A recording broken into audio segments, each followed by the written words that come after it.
Bouligeon. La parole est à monsieur Jean-Michel Jacques qui pose une question au secrétaire d'État auprès du ministre d'État, ministre de la Transition écologique et solidaire. Merci, Monsieur le Président. Monsieur le Ministre, je sais, pour avoir déjà échangé avec vous sur ce sujet, que la méthanisation agricole vous tient particulièrement à cœur. Ces dernières semaines, dans le Morbihan, j'ai rencontré plusieurs agriculteurs qui ne regrettent pas d'avoir investi dans cette activité pour plusieurs raisons. Ils s'assurent des revenus différents en produisant cette énergie renouvelable. Ils contribuent à la réduction des émissions de gaz à effet de serre en valorisant des effluents agricoles. Enfin, grâce à la méthanisation, ils participent à la création d'emplois dans leurs territoires ruraux. Toutefois, malgré ces points positifs, les objectifs du plan énergie, méthanisation, autonomie, azote, lancé en 2013, est loin d'être atteint. Je vois au moins deux freins qui l'expliquent. Le premier est financier. Le coût trop élevé des installations qui permettent l'injection du biogaz dans le réseau est prohibitif pour les projets portés par des exploitations agricoles de taille modeste, ce qui est bien regrettable.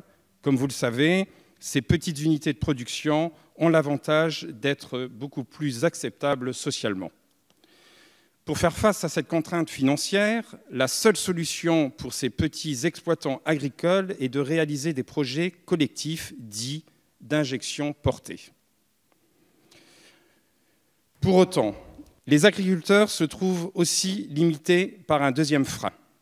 La réglementation qui ne permet pas à plusieurs porteurs de biogaz identifiés d'injecter dans des conditions financières acceptables sur un point unique du réseau de gaz GRDF. Effectivement, le calcul de la rémunération du gaz basé sur une dégressivité en fonction du volume injecté ne permet pas d'atteindre l'équilibre économique. La solution serait par exemple de créer un tarif basé sur la production de chaque site. Monsieur le ministre, sur cet enjeu de transition énergétique, nous avons besoin de votre soutien.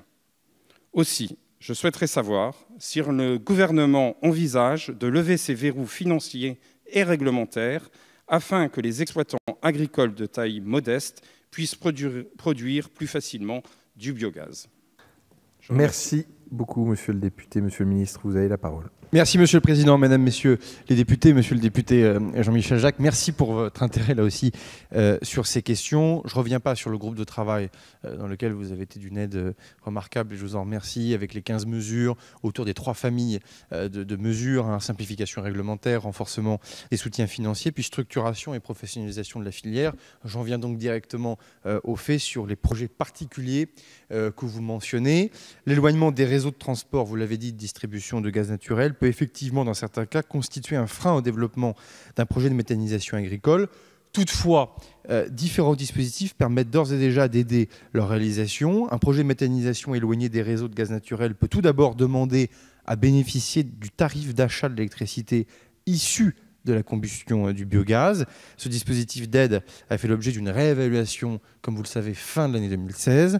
Je confirme par ailleurs qu'un tel projet peut également demander à bénéficier de l'obligation d'achat de biométhane injecté, s'il fait le choix d'injecter le biométhane dans un réseau gazier suite à son transport par voie routière, l'installation d'injection pouvant éventuellement être mutualisée.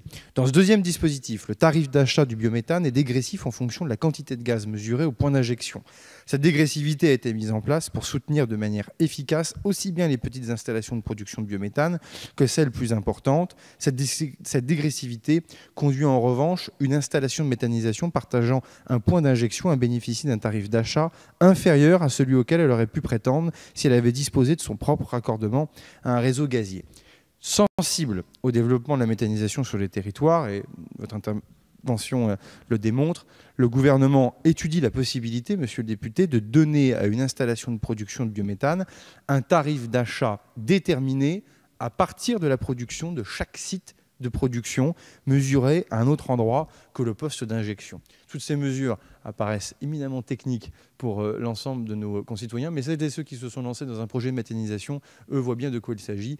Et là, je pense que nous tenons de bonnes mesures qui permettront de continuer l'investissement sur le biogaz, dont je vous rappelle que nous en avons besoin pour réussir notre programmation pluriannuelle pour l'énergie, puisqu'il n'y a pas que l'électricité dans la vie, il y a aussi le gaz.